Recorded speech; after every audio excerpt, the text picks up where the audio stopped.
pada zaman-zaman terdahulu kala.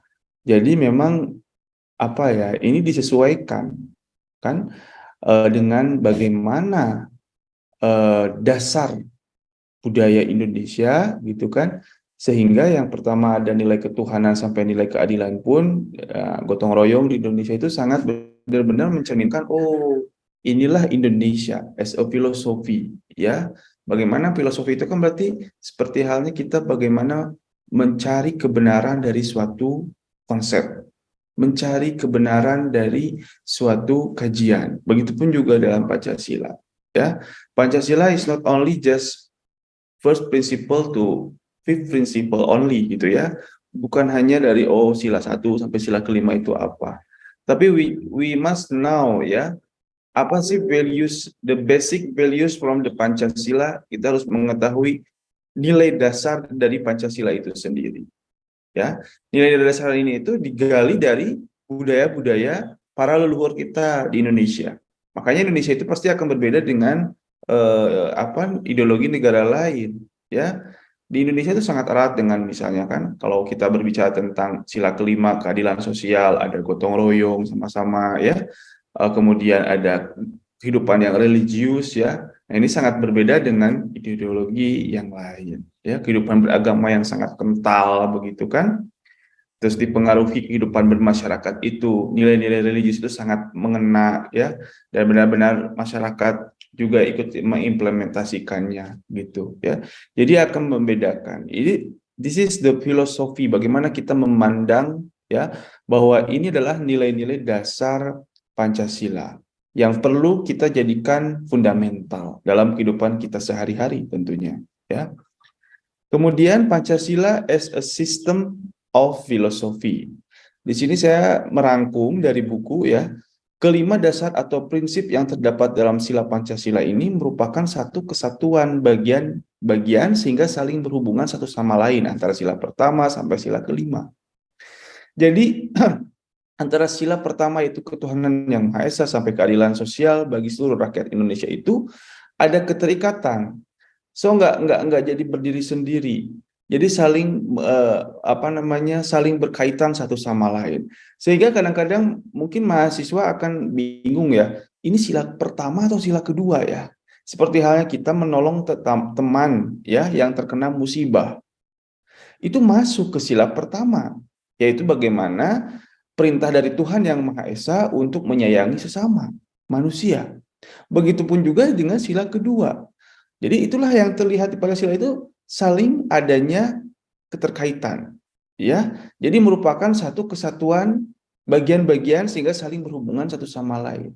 Namun kalau misalnya mahasiswa diminta, oh ini mencerminkan sila keberapa? Nah, lebih dominannya itu atau merujuk kemana? Misalnya kan tadi membantu teman yang terkena musibah bencana alam, misalnya seperti itu. Oh, itu berarti masuknya ke sila yang kedua karena lebih dominan kepada sesama manusia. Begitu nggih ya. Walaupun masuk juga ke sila pertama. Ke sila ketiga masuk juga ya. Karena misalnya kalau dikaitkan dengan teman yang berbeda agama, teman yang berbeda budaya atau etnis, tapi kita bantu. Nah, itu di situ kita bisa melihat ya bahwasannya sila-sila Pancasila itu merupakan satu kesatuan. Bagian-bagian yang saling berhubungan, saling bekerja sama untuk mencapai tujuan tertentu. Sehingga ini adalah suatu sistem untuk bisa, bagaimana di Indonesia ini atau masyarakat Indonesia ini bisa merepresentatifkan Pancasila sebagai profil dari diri kita atau sebagai identitas dari diri kita sebagai bangsa Indonesia yang tentunya akan berbeda dengan jati diri atau identitas dengan bangsa yang lain. Nah, ini perlu kita kembangkan teman-teman mahasiswa karena saat ini sudah banyak ya yang luntur, sudah mulai terdegradasi ya. Bagaimana kita memandang Pancasila ini hanya sebagai wacana saja ya, bukan sebagai salah satu filosofi hidup kita, fundamental hidup kita yang harus tetap kita lestarikan. Karena kalau kita memang sudah kehilangan jati diri, identitas, orang lain pun nggak akan terlalu respect kita. Bahkan tidak akan merespek atau menghargai kita. Oh ya, mereka Indonesia banyaknya ikut-ikutan, misalnya ikut-ikutan budaya Korea, ikut-ikutan budaya Jepang, atau bahkan Western culture, gitu kan. Sehingga nggak ada nih sesuatu yang di Indonesia yang buat orang lain atau bangsa lain kagumi. Begitu. Tapi kalau kita anak bangsa, generasi penerus, tetap melestarikan, oh ini adalah profil pelajar Pancasila itu seperti ini.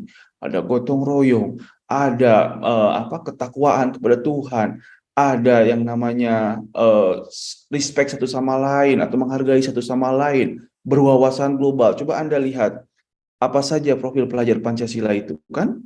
Itu merupakan salah satu yang perlu kita tunjukkan bahwasanya oh ini adalah pelajar atau mahasiswa Indonesia yang memiliki kewibawaan, keunikan masing-masing sehingga negara lain atau pelajar lain atau bangsa lain itu bisa menaruh hormat pada kita karena kita memiliki jati diri yang memang tidak sama dengan yang lain. Ya, kita yang tidak ikut-ikutan ke sana ke sini, ikut sana, ikut sini gitu kan, yang goyah, ya. Coba kita lihat contoh salah satu negara di Jepang gitu ya, bukan salah satu negara di Jepang, salah satu negara di Asia yaitu Jepang atau bahkan Korea ya. Jepang lah, saya melihat Jepang dulu. Di Jepang ini kan sangat luar biasa sekali, ya. Mereka sangat dikagumi oleh dunia dengan hormat kepada yang lebih tua kan, itu benar-benar dijunjung tinggi. Cara menghormatnya sampai membungkukkan badan, ya. Nah, itu menjadi suatu keunikan dan dunia pun mengakui, oh ini adalah budaya Jepang. Sangat luhur sekali ya. Bagaimana mereka itu mentreat ataupun memperlakukan orang yang lebih tua tanpa memandang pekerjaannya apa, status sosialnya apa, ya. Atau bahkan mereka juga menghormati bangsa lain itu seperti itu, sampai dia harus membungkukkan badan. Begitu ya.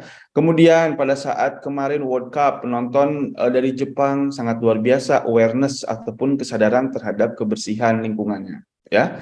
Kita bisa melihat itu ataupun juga kita bisa mencontoh bagaimana kepedulian mereka terhadap sampah sampai harus mereka itu kalau misalnya bekas makan permen atau makan snack atau apa itu sampahnya itu enggak ada perasaan sampai saya pernah mengamati dari wawancara orang-orang Jepang, ada perasaan bersalah ketika kita itu membuang sampah, ya, ataupun juga membiarkan sampah yang ada di sekitar kita. Nah, ini sudah bagus, ya. Ini sudah terbentuk karakter. Ini maksudnya sudah masuk ke karakter karena budaya ataupun ideologi Jepang yang mereka junjung tinggi, ya. Sehingga mereka kalau kita sudah merasa bersalah ketika aduh ada sampah di sekitar kita, walaupun kita bukan yang membuang, tapi kita tuh merasa nggak enak. Pokoknya lingkungan ini harus bersih, lingkungan ini kita harus sehat. Ya kita ikut bantu untuk membuang. Itu Jepang tuh seperti itu. Pada saat Piala Dunia kemarin kan waktu di Qatar itu kan seperti itu dia, ya. Nah, dia membersihkan bangku-bangku stadion gitu kan dengan sadar begitu. Nah, itu juga bagus ketika adanya awareness, ya. Karena ada perasaan bersalah. Aduh, ketika lingkungan kotor ikut bantu, bukan hanya karena bukan bukan saya yang membuang, bukan saya yang mengotori, ya udah saya cuek. Nah, itu yang kurang bagus. Itu bisa dicontoh dari Jepang. Saya pun sekarang sudah merasa seperti itu ya, teman-teman, bukannya saya membanggakan diri sendiri. Saya ketika misalnya ada sampah ataupun di masyarakat gitu ya, saya selalu ada perasaan, ih, kotor, ini berantakan. Walaupun bukan saya memberantakan atau bukan saya yang melakukan, saya pengen coba untuk merapikan karena ini nggak enak dipandang. Ini nggak nyaman gitu loh. Nah, itu semoga ya kita semua seperti itu gitu loh, ya. Nah, jangankan situ, kalau di kita itu kan masih banyak orang yang intinya masih karena perbuatan kita, misalnya kita makan, kita minum, kita atau sengaja juga pengen mengotori juga kan ada yang bahkan yang seperti itu. Ya kan di kita itu seperti itu, masih banyak. Bahkan itu dilakukan bukan hanya orang yang tidak terpelajar. Dilakukan oleh yang terpelajar, ya. Saya sering rapat ataupun saya sering ikutan konferensi gitu ya, bapak-bapak, ibu-ibu, para doktor, para profesor bahkan gitu ya, mereka hanya title saja doktor, profesor gitu lah. Jadi jangan sampai seperti itu ya di kita semua generasi penerus eh makan, kemudian merokok, kemudian sampahnya dibiarkan begitu saja. Mereka beranggapan, oh ada cleaning service ini, mau sampai kapan seperti itu? Mau sampai kapan Indonesia tidak dikenal dengan bersih? Ya, mengapa Indonesia tidak bisa dibersih? Ada yang bilang, kan Indonesia itu banyak Pak penduduknya. Indonesia itu kan luas, nggak bisa lah kita sebersih Singapura. Lah, kok Jepang bisa? Kok Inggris bisa? Ya, sangat jauh kalau kita bandingkan kebersihannya dengan negara mereka. Lah, kok Amerika bisa? Korea Selatan bisa? Jika Anda pergi ke Jepang atau ke Korea Selatan, itu kan negara-negara besar, ya, kok mereka bisa sih apa kotanya itu nggak ada sampah, nggak ada bau pesing, nggak ada apa namanya, nggak ada yang berserakan, nggak ada vandalisme, coret-coret yang terlalu wah masif gitu kan kalau di kita. Kok mereka bisa, negara besar. Kalau kita misalnya, oh nggak apple to dengan Singapura, karena Singapura mah kecil. Tapi kok mereka bisa? Karena itu dibangun dari kecil bahwa adanya kesadaran yang orang tua itu ataupun generasi ke generasi itu memang benar-benar menerapkan awareness tadi terhadap kebersihan lingkungan. Nah, ini tuh sebenarnya adalah salah satu filosofi Pancasila yang perlu kita amalkan, berikan contoh kepada yang lain. Gitu. Karena tidak sedikit tadi ya, kaum intelektual pun masih tidak peduli. Jangankan ingin membersihkan hasil apa sampah orang lain yang dibuat oleh orang lain, yang oleh diri kita pun merasa masih mengandalkan orang lain. Oh, ada cleaning service ini. Oh, ada apa? Ya udah deh, kita kan cuma rapat doang, cuma nongkrong di depan PowerPoint gitu kan. Nah, sampah-sampahnya sampai kotor itu nggak peduli, ya. Begitupun juga ya di kota di mana gitu kan. Saya pernah melihat sekali, saya suka pada jengkel sekali ya ketika ada kadang-kadang saya ingin memberhentikan ada mobil di jalan raya tiba-tiba membuang botol aqua atau sampah atau makanan ya. Ya Allah gitu kan padahal mobilnya mobil sport misalnya tuh mobil mewah. Kok dari mana gitu loh ya. Ininya apa? Pemikirannya seperti itu, sampah dibuang di jalan begitu saja hanya karena ya mengotori mobilnya atau apa, tapi tidak peduli dengan lingkungan sekitar. Nah, ini berarti tidak educate ya. So Anda nanti sebagai calon profesional atau sebagai apa namanya lulusan sarjana, saya ingatkan kembali, not only kita semua itu punya high score for your transcript ya atau high mark for your transcript ya, that's important, tapi bukan segalanya ya, tidak cukup itu saja. Itu penting tapi tidak segalanya. Mempunyai transkrip nilainya bagus tapi ternyata attitude-nya masih kurang ya, apalagi kaum intelektual seperti kita semua melakukan hal kayak seperti tadi ya, itu sangat tidak baik ya. Dan masih banyak hal-hal lain yang apa yang namanya ya, Pancasila itu sebenarnya udah established gitu loh ya, sudah bagus, bahkan penelitian-penelitian dari researcher dunia itu sudah mengatakan Pancasila ini luar biasa nilai-nilainya ya, tapi di dalamnya ini nih orang-orangnya yang mengamalkannya ini yang tidak bisa mempertahankan melestarikan nilai-nilai dasar Pancasila ya gitu. Makanya tadi saya memberikan contoh Jepang gitu kan, itu sebagai bangsa yang memang sangat-sangat menjunjung tinggi ideologi budayanya gitu ya.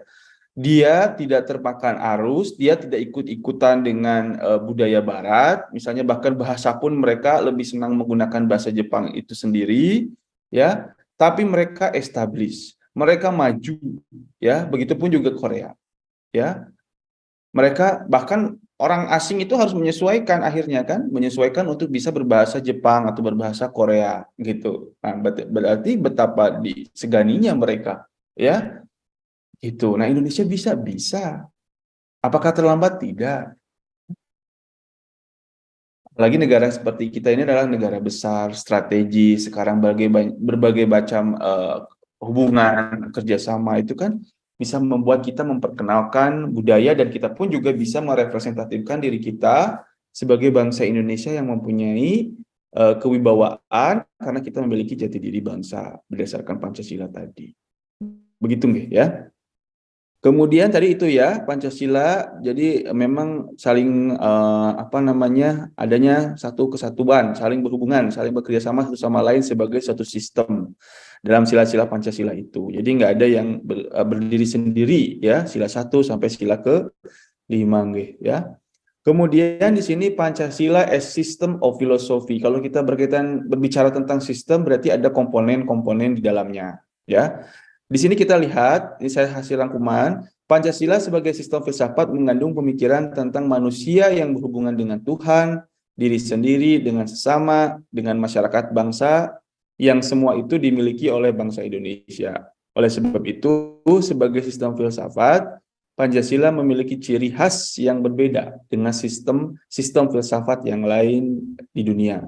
Seperti yang lain kan ada ideologi materialisme, idealisme, rasionalisme, liberalisme, bahkan komunisme is quite different with Pancasila. Ya, karena di sini Pancasila itu ada hubungannya dengan Tuhan, diri sendiri, sesama, dan masyarakat bangsa yang semuanya itu dimiliki oleh bangsa Indonesia. Kan kalau ideologi lain mungkin tidak ada pemikiran yang berhubungan dengan Tuhan, bahkan itu dijadikan kembali bahwa setiap individu bebas gitu loh untuk beragama, tidak beragama gitu kan. Kalau di ideologi yang lain gitu kan, atau di filsafat yang lain yang ada di dunia seperti liberal, komunis gitu kan. Kalau di Pancasila kan sangat benar-benar concern terhadap pemikiran yang berhubungan dengan Tuhan. Sehingga kalau dikatakan menjadi warga negara baik itu adalah warga yang memiliki agama, memeluk agama sesuai dengan kepercayaan yang dianut, dan agamanya itu yang berlaku di Indonesia ada 6 tadi kan, ada Islam, Kristen, Katolik, Hindu, Buddha, dan Konghucu. Begitulah. Kalau gimana Pak kalau ada yang Kejawen, ada yang Sunda Wiwitan dan kepercayaan-kepercayaan lain ya, apa yang saya analisis atau apa yang pandangan saya ya bukan menjadi warga negara yang baik karena tidak sesuai dengan sila yang pertama ya, ketuhanan yang Maha Esa. Jadi kalau misalnya kan ketuhanan yang Maha Esa itu artinya memiliki agama. Agama kepercayaan is different. Agama itu pasti ada nabinya, ada kitab sucinya gitu. Tapi kalau kepercayaan kan mohon maaf ya, jadi tidak dikodifikasikan apa ajarannya, apa bagaimana, nggak ada kitab sucinya yang menuntun kehidupan manusia juga, begitulah ya.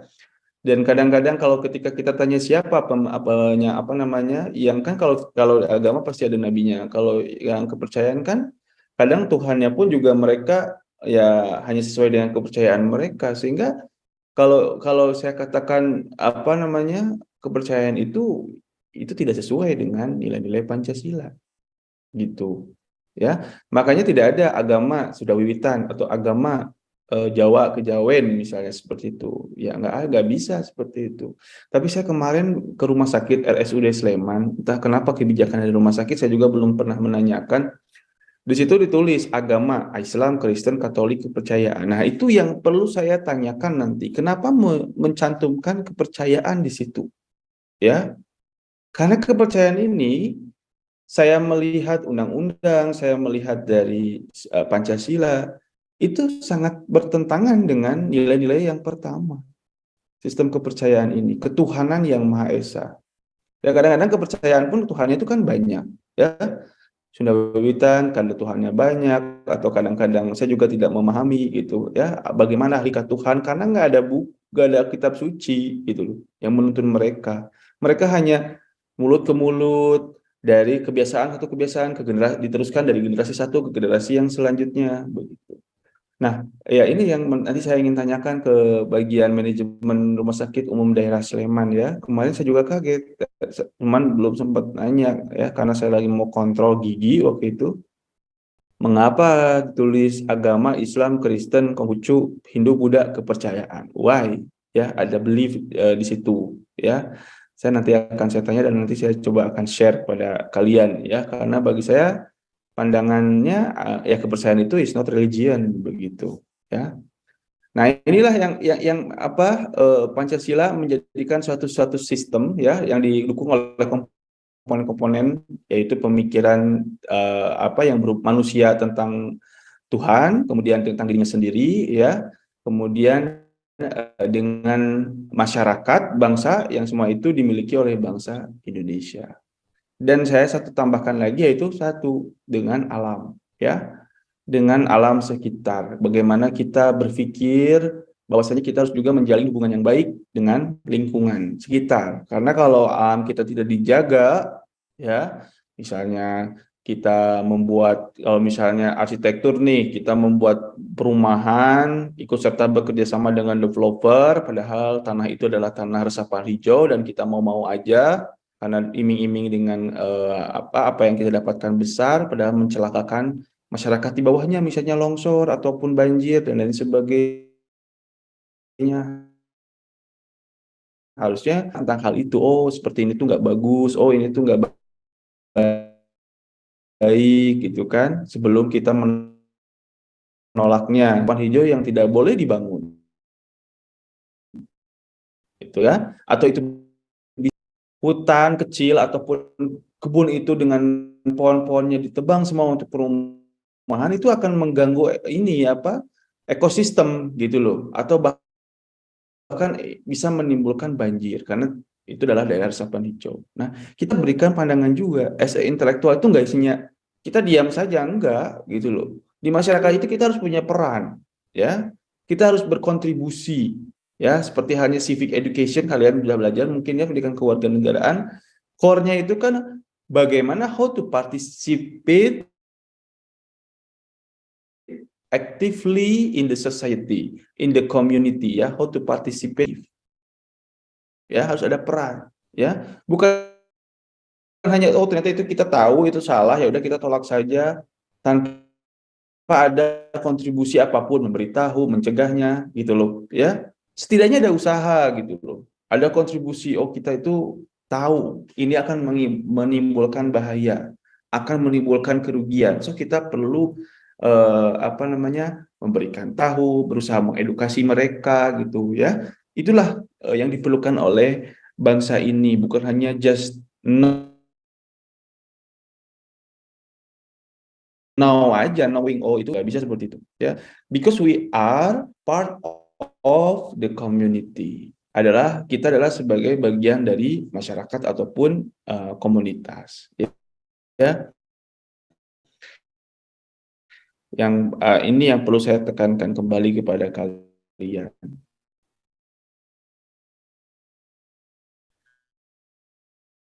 Oke, manusia tentang filsafat, itu kita rangkum adalah manusia tentang pemikiran manusia tentang Tuhan, ya, diri sendiri dengan sesama, dengan masyarakat bangsa yang di dalamnya juga ada pemikiran tentang kelestarian alam, ya. Di sini tuh saya tambahkan, ya, karena itu juga sangat penting, ya.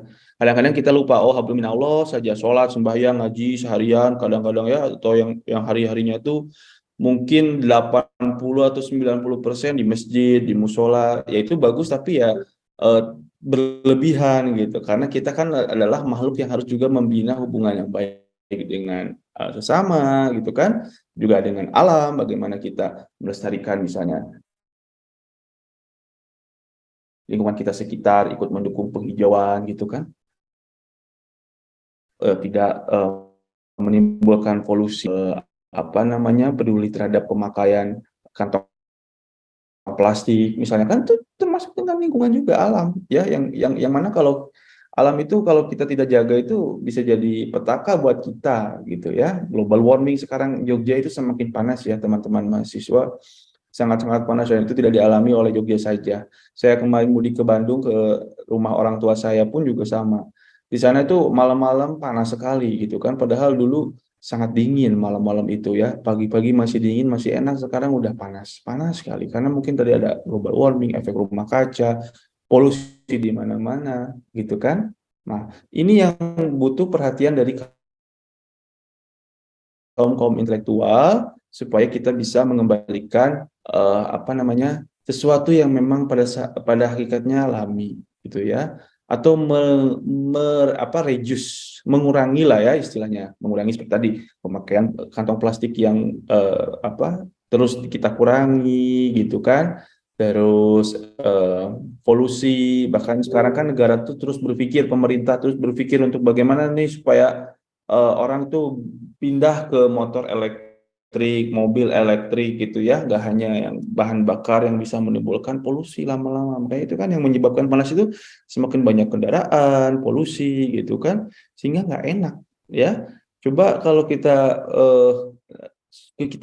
bandingkan ke negara-negara yang memang sudah bisa memaintain tentang kondisi udaranya gitu kan, misalnya di New Zealand itu waduh itu kayak enak banget gitu, walaupun pada saat summer pun nggak, suasananya tuh nyaman gitu loh ya, kayak langitnya tuh bersih.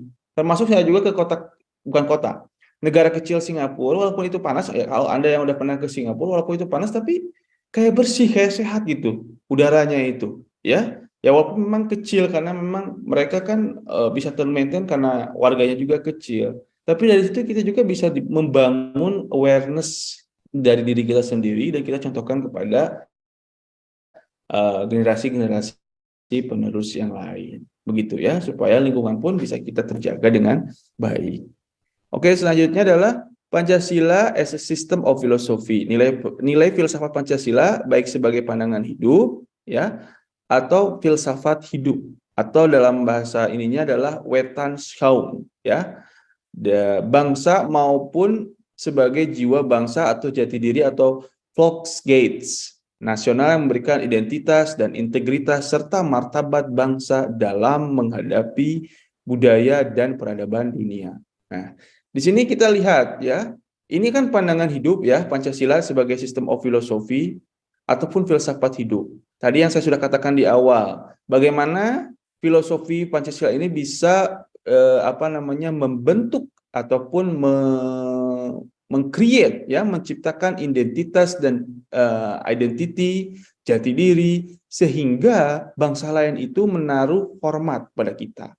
Sehingga karena menaruh hormatnya itu karena kita memiliki martabat yang seperti hanya tadi kita contohkan Jepang. Wah, Indonesia kan kita menghargai Jepang ya, kalau dengan luar biasa mereka budayanya yang mereka kembangkan, mereka lestarikan, akhirnya oh inilah Jepang, sangat luar biasa mereka. Begitupun kita ada Pancasila, bagaimana membuat orang lain atau bangsa lain itu menaruh hormat ya kepada kita karena kita memiliki martabat ya, memiliki jati diri, memiliki identitas itu untuk menghadapi peradaban dunia, budaya dan peradaban dunia. Begitu ya. Jadi jangan sampai labil gitu, ikut sini barat, wah kiblatnya ke barat aja, karena udah sekarang kayak gitu. Dulu zaman saya waktu SMA itu ikut ke Koreaan semuanya, maksudnya dari segi pakaian, dari segi apa aksesoris dan lain sebagainya gitu kan, dan terlalu berlebihan ya, sehingga lupa mereka berasal dari mana ya. Dan sekarang tuh banyak yang seperti itu ya.